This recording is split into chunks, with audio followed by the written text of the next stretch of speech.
So I'm also very much a practical theologian and doing a doctorate with the University of Roehampton into the ecclesiology of pioneers. So this is trying to crowbar essentially one still emerging chapter of my thesis into 15 minutes, and is still very much a work in progress. So I'd love to hear your comments, because that will hopefully sharpen my thinking on this, which I guess is what this is all about. Paul Bradbury. So I embarked on this research as a pioneer because I'd spent a number of years in practice trying to see churches emerge through what I and others were doing, and my experience of that, and then beginning to support and advocate for other pioneers, particularly in the context of SDF funding and the Church of England, was that what pioneers are doing is allowing new Christian communities to emerge over time. So they're not taking sort of preordained or preconceived models of church and seeking to apply them even without adaptation into a context, but allow something to emerge. And that causes a real challenge with funders, because funders like to know what they're going to get for their money. So my experience is, well, that put pioneers in a bit of a challenging situation in their diocese and in the Church of England, wanting to be funded to do what they do, passionate about what they do, but struggling to articulate that within the framework of SDF in particular. So my aim was to explore the ecclesiology of pioneers in their practice. So basically advocate for the ecclesiology of what pioneers are doing.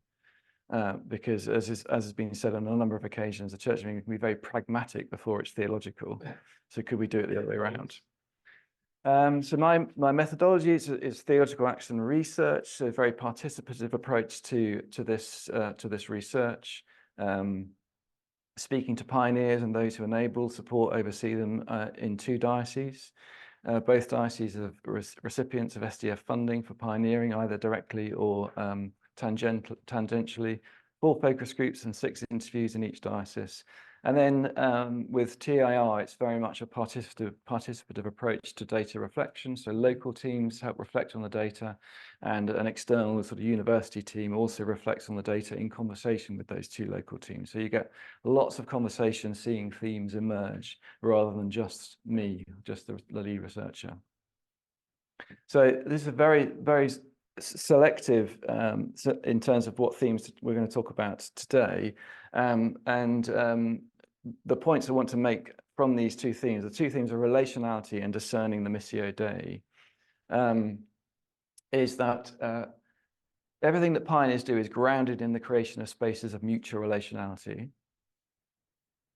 That participation in the Missio Dei is through immersion, or I like the word dwelling. I think maybe I'll use that word. Thank you, Nigel. Dwelling in the sociality of a context, and a reliance on, a faith in the presence and agency of the Holy Spirit, mediated through personhood, mediated through interpersonal relationships.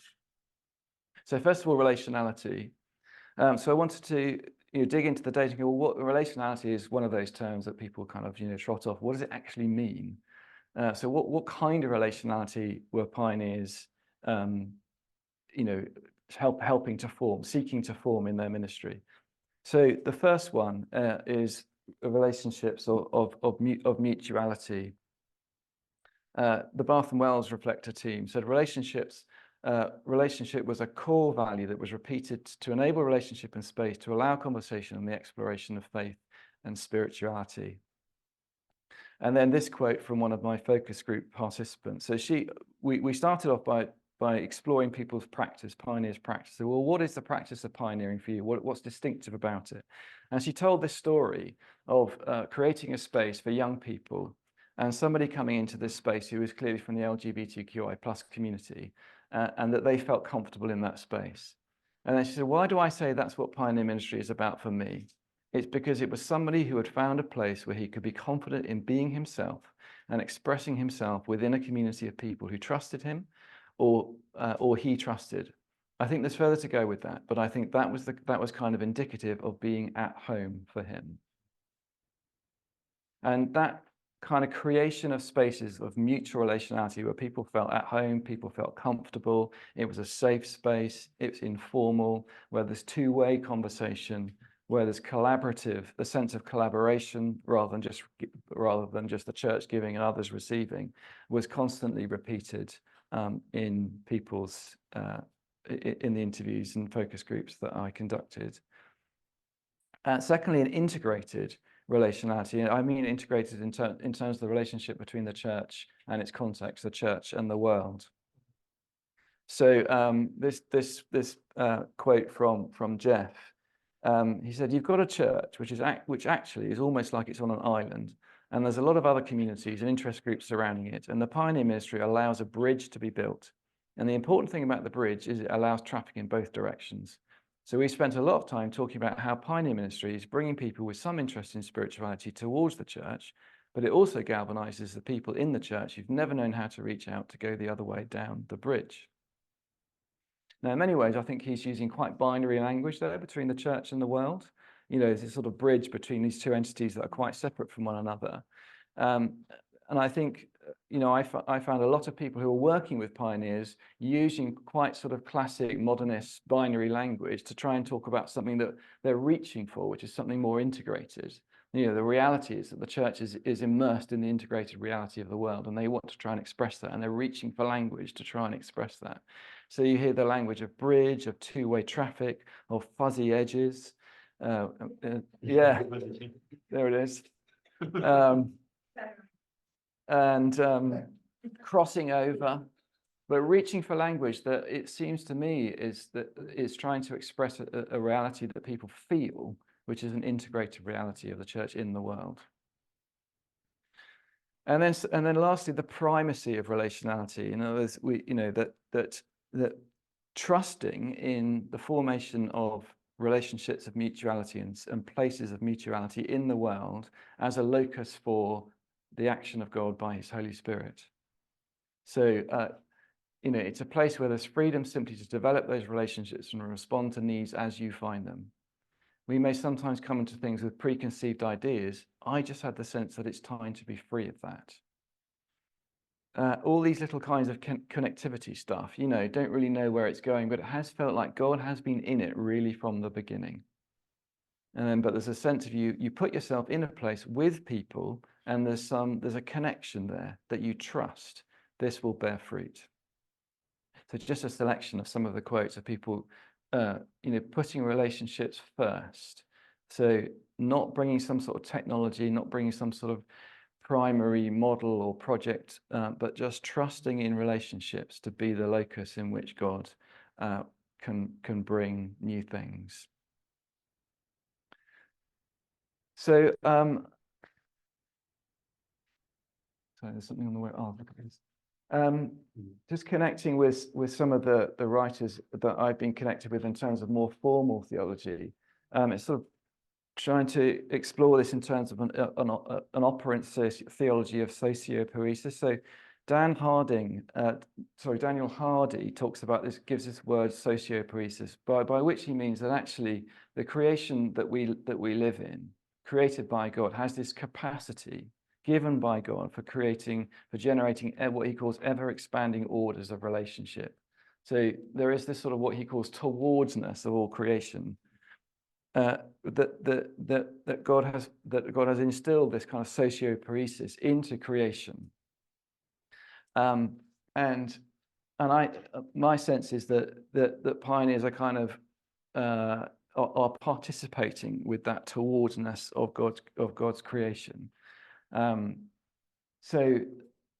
they're doing that through this commitment to being with, that kind of dwelling with people in context. They're very conscious of a legacy of instrumentalizing relationships, something that Andrew Reed talks about in the relational path there, and Stephen Pass in Pilgrims in Priests, that warning us against that instrumentalization of relationships towards our own ends. Creating new spaces of relationality as a locus for the presence, for the connecting work of the Holy Spirit. And through that, the emergence of a new element of what Hardy calls redeemed sociality. What we might call the church, but I think it's helpful to think of it as redeemed sociality, because that kind of gives that sense of integration with the wider sociality that is God's creation. So secondly, discerning the Missio Dei. And the thing for me here is that discernment is complex and dynamic. It's not linear. So take this quote again from Louise. We talked a lot about, this phrase, finding out what God is doing and joining in. And it's a common phrase that pioneers and other people use in missional ecclesiology. She said it's a kind of phrase, find out what God is doing and then join in with it. I have a bit of disquiet about just the notion that we could discern, that we could find out what God is doing. Partly because God is doing so many extraordinary things, and the presence of God underpins and sustains, and it energizes everything. So the notion that there's one thing that God is doing in this place, now we can work out what it is probably not what's originally intended. I mean, I think she's right there. But I think that's sometimes what this gets used to mean. And I think discernment is so often not about what God is doing, but what God is calling us to do and what we're able to do in the service of God's kingdom here and now with these people. So I think she's challenging this simple, perhaps, linearity, and I think perhaps it's been allowed to mean that without the theology behind it ever intending it to be, or finding out what God is doing. So we find out what God is doing. Oh, we found that out now. Why don't we just crack on and do the action that we wanted to do in the first place? And it's complexified by this wilder image of God, that God is in everything and doing so many things. How can he be doing just one thing in one place or in one way? And also that the pioneer brings something of themselves to that process of discernment. Who am I? What do I bring? What are my interests? What are the things that enable me to connect with people? She's aware that brings something new to the conversation of discernment as well. And in another way that it's made more dynamic is in listening and action. I mean, again, I think we've oversimplified it perhaps into a sort of a more reductive way, in terms of like we listen and then we do. And actually what I found is pioneers complexifying that in all sorts of ways. So, in terms of listening and action and also experimentation. So Patrick says it's listening with the intention to act. But I was reflecting on that, thinking, to what extent is it listening with the intention to act or acting with the intention of listening? And I wonder, because one or the other from the other group, it was very much a sense of we're trying stuff out. We're experimenting. We're always listening and reflecting as we go along. So I don't know which you think. Is it listening with intention to act or acting with intention to listen or some hybrid of both? And then Alison, I'm an activist. I'll do a bit of pump priming action. She laughs. To start, because otherwise I've got no one to listen to, or I can only go as far with the listening theoretically. So there you've got somebody who's a real activist, but she's using her activism to get into a conversation with people in their context. Whereas I met others who were much more contemplative and deliberately pausing action in order to discern what they felt was the invitation of God into that place. And others who were doing this sort of iterative experimentation. Let's just try something, reflect on that experiment, but that as a process of listening, that as a process of discernment. So in many ways, what I think I'm hearing is pioneers challenging some of the, Nigel used the word axiom, but pioneer tropes and models. They may have been, reduced into something more linear than they were ever intended to be. But pioneers pushing against that. And perhaps I'm observing an operant and a spouse theology which complexifies the way in which these pioneer tropes and models have been used and have been perhaps turned into models in training situations. So have we sort of domesticated the shift to participation in the Missio Dei over the last 25 years into a kind of reductive ecclesiology, which makes linear was actually, in reality, much more complex. So, as you see there, there was quite a pushback towards the linearity, the apparent linearity of the serving first journey that Michael Moyner has helpfully introduced. Now, I don't think Michael, and if you read, what he's written on this in Church in Life in particular, ever meant it to be a sort of linear model that you have to follow. But people sort of perceive the implication of that. So William says there was a community that was already there in different ways, and so I always think that kind of like these circles, the things, which I thought was interesting, I would say the second one should be called getting involved. It's just getting into the context and getting involved. And then Alison, again, terrible confession. Is this anonymized? Although this is anonymized. I'm going to get myself sacked as a pioneer. I mean, I know the model exists. Every time I come here, and she means the diocesan house where she was coming as a pioneer curate to receive some training, somebody gets the model out, and I'm like, oh yeah, that. And then I just go back to what I'm doing. So it doesn't shape my practice at all. I think it's quite theoretical. It's a bit tidy. It's a bit meh.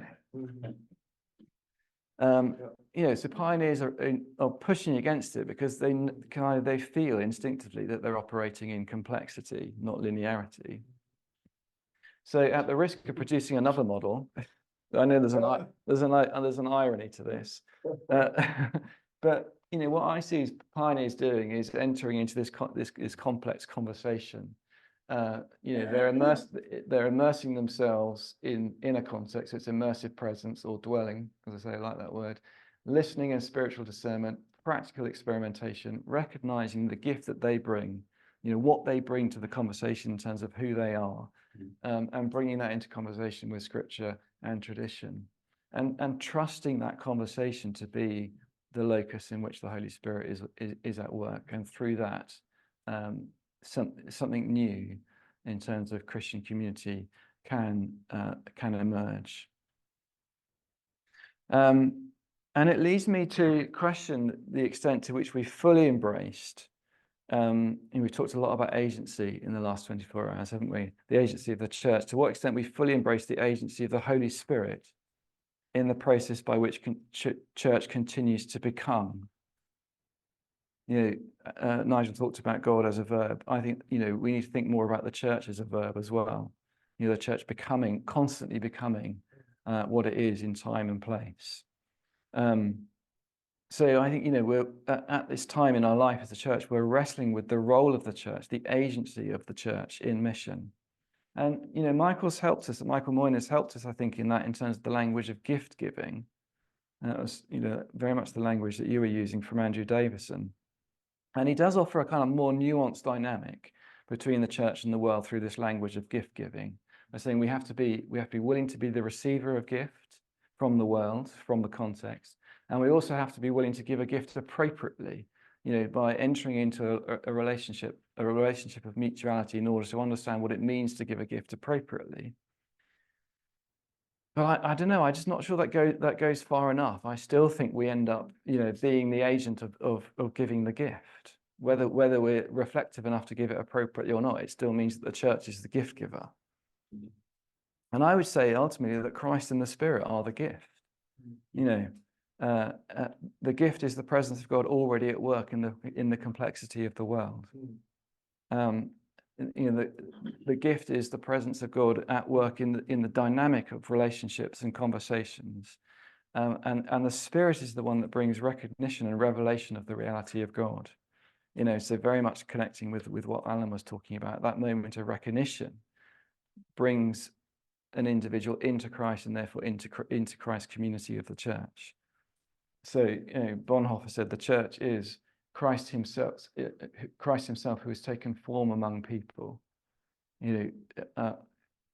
Christian community, redeemed sociality, as Hardy calls it, is a gift that the church welcomes and participates in. Thank you.